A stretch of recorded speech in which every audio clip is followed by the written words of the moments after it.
How to log in Walmart.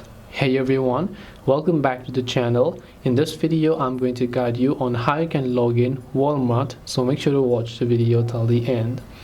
Now if you would like to log into Walmart, all you have to do is just go to walmart.com, or you can also use the Walmart app. Then tap the three lines option located at the top left corner. Then you'll find an option that says sign in or create account. So tap the sign in or create account option here, and as you tap on it, if your account is saved somewhere, you can do that, or you can make sure to enter the email address manually over here. Then just tap the continue option.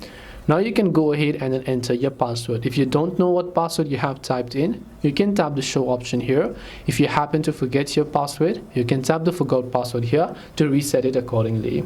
But to give you a context, this way you can log in Walmart. Hope this video was helpful. If you have any questions, feel free to leave them down below. Thank you for watching and see you soon in the next video.